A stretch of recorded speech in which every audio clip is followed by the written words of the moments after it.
Semi. Sports for Real back with Coach Hall. I got a special treat for you. You know, today is the playoffs, and the Jacksonville Jaguars are going to Kansas City to take on the Chiefs. A lot of people in Jacksonville up in the uproar thinking they're going to beat the Chiefs, but I don't quite know yet. I have here one of the locals here. His name is Daniel, and he's going to tell us about Jacksonville and their chances in Kansas City. So, Daniel, what do you think about today's game with Kansas City? Well, like I mentioned before, I think my heart is rooting for Jacksonville. The momentum they have from the last half of the season that's carried them this far, I think it can always play a big factor in somebody's chances, especially in the postseason.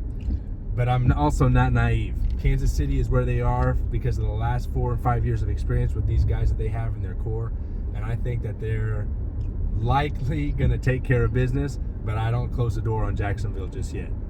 Okay, so let me set the stage for you. Jacksonville, they got by Tennessee with a late fumble. Not San Diego, but the Chargers give up 27-point lead. Can the Jaguars sustain these unlikely wins? I don't think lucky is what's going to get them going. I think what they're going to have to do is stay in the game the whole way and hopefully, make the stops when they need them, which is going to be often against Kansas City.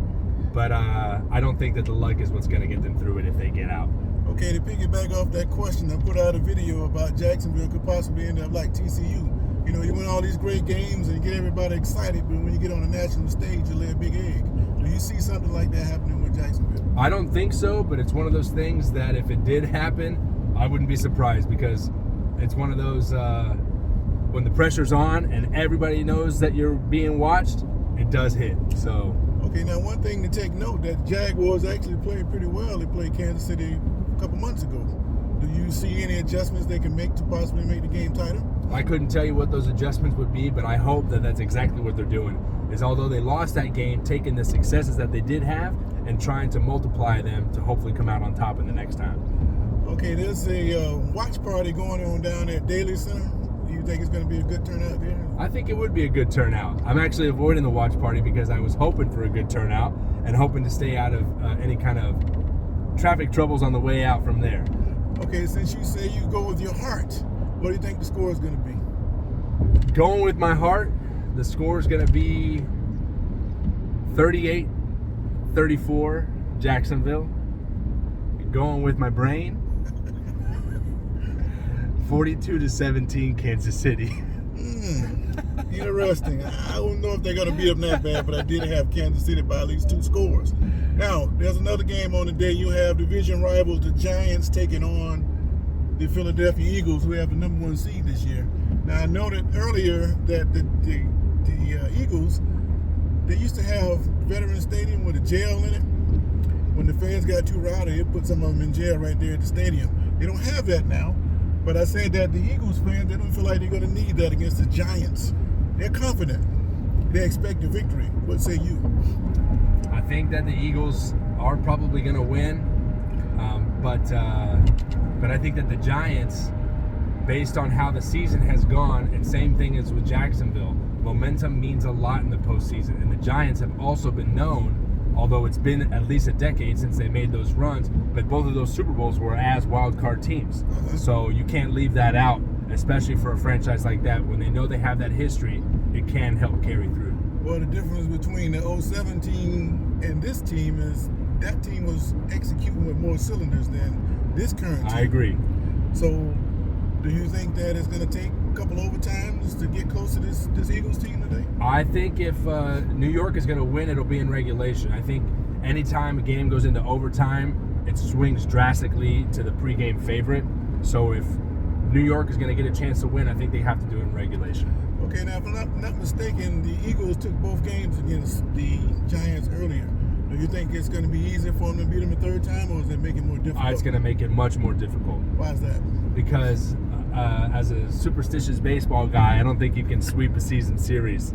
And when you're 0-2 in the postseason and you match up again with that team that beat you twice, when you're 0-2 in the regular season and you match up again with the team that's already beat you twice in the regular season in the postseason, I think the odds can swing in your favor. And I also believe that sometimes that causes the team that was 2-0 to look past that opponent because they've already know they've taken care of business 2 times. Okay, so are you saying the Giants will win this game? I'm going to say the Giants are going to win this game. Okay, But you put me on the spot, and I'll pick the Giants. I think that they can make it happen. Okay. Now tomorrow's games are also very interesting. You got the longtime playoff rivals, Cowboys and the Giants, not the Cowboys, but Cowboys and the 49ers taking place in the afternoon game. What are your predictions about that one? I think San Francisco is going to keep rolling. Dallas is on a high right now, but I think it's a bubble that's going to get popped. Okay, well, Dak Prescott has been throwing a lot of interceptions, and a lot of times when he throws them, it goes for touchdowns. Can he get by with something like that tomorrow? He can't get away with that because San Francisco, I believe, has the best defense in the league. And if you're going to be throwing the ball around like that, that's the last team that you want to put it in the air for. You got to make sure your passes are complete to the right guys. Okay, now one thing that's been up in the air about that particular game is Jimmy Garoppolo. He's about ready to play. What if he was ready to play? Would you start him over Brock Purdy, the rookie? No. I think you got to keep your rhythm. You got to keep how well your team is playing together. Everyone's getting along. You talked about a well-oiled machine or pistons firing off with the last conversation we were having. Mm-hmm. I think that's exactly what San Francisco has going for them right now. Having Deebo Samuel and Christian McCaffrey, and then George Kittle as a third option, I don't think you touch what you're doing. I think you keep it moving. Okay, now I'm going to agree with you there, but for different reasons. I had George Kittle on my fantasy team, and Garoppolo wasn't throwing to him. But when they put Purdy in, all of a sudden he started getting the ball. So by him being a rookie and trying to impress, he just spreads the ball everywhere, as opposed to Garoppolo. I don't know why he was not using Kittle, but he just was not doing it. And I think that is the reason why San Francisco has been better lately, because of Purdy throwing the ball around. I also suffered from Garoppolo not throwing the ball to Kittle in one of my leagues this year. And it's something I don't understand, because to me, in fantasy football, you have to have, and it always rotates, but you have to have, if you're going to have a chance to win your league, either George Kittle, Mark Andrews, or Travis Kelce. One of those 3 guys, because after that, you can catch fire with a tight end, but if you go for a short tight end and then kind of make it work with the rest of the wide receivers and running backs, if you can lock in a tight end spot like that, I think you got your best chances in fantasy. And in one of my leagues, I suffered while Jimmy Garoppolo was not throwing it to him as well. Well, I think we both agree. Good riddance, Jimmy Garoppolo. Yeah, I think so. Okay, the final game. Very, very sensitive subject here. You got the Bills taking on the Bengals. This is the same matchup from the Monday night 3 weeks ago when Damar Hamlin had his heart attack on the field. Going to be an emotional scene taking place. How do you see that unfolding? Although the game is in Buffalo, correct? Yes. They didn't finish the game 2 or 3 weeks ago after Damar Hamlin's heart attack. I think that Josh Allen, from what I've caught of Buffalo playing recently, has been, it's a phrase you hear a lot, he giveth and he taketh away. Okay.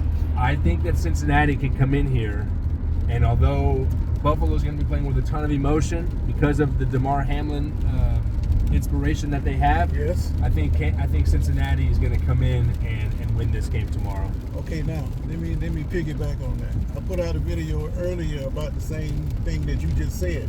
Last week, Buffalo, they up and down. They have laws where they let the other team back in the game. And they let the other team back in the game with a third-string quarterback. Yes, they did that last week against Miami. But here's what I'm talking about. The emotion part. They started booing last week. So let's just say the emotion is high when Hamlin comes out on the field, because you know they're going to put him out there. Yeah. Then they start booing later in the game. I mean, who does that help? Does that help the Bengals or does it help the Bills? I think it helps the Bengals. Well, I think that Cincinnati is pretty confident they can win this game. I think so too. So, but I think if the fans start booing, I think it feeds, the visiting team. Well, I tend to agree with you there. So overall, what do you think is going to happen, despite the scenario we just created? I think Cincinnati. I really like. I honestly thought it was going to be a flash in the pan, Joe Burrow and LSU, because whenever you see a SEC quarterback throwing to 3 first-round wide receivers. Right. I always think they're going to be a first-round draft pick, Correct. and I love to see them perform in the NFL. Mhm. I was wrong so far about Joe Burrow. I thought he was not going to have as much success as he's had in Cincinnati. I thought his poise had to do everything with how good things were going at LSU. But I think that the last 2 years, he's really shown that is who he is and how he plays. As talented as Josh Allen is, I think that when things start to get away, he tries to do too much, and he just ends up throwing it out. Okay, so looking beyond today's action, I'm going to tell you right now, I picked Buffalo and San Francisco to play in the Super Bowl. What are your picks? My picks with the remaining teams are San Francisco and Kansas City. San Francisco and Kansas City, a rematch from a couple years ago. Well, any parting thoughts would you like to have, Mr. Daniel? I enjoyed the ride. Well, I appreciate including me in your program, and I want you all to enjoy the games this weekend. Well, there you have it from a true fan. This is Sports for Real.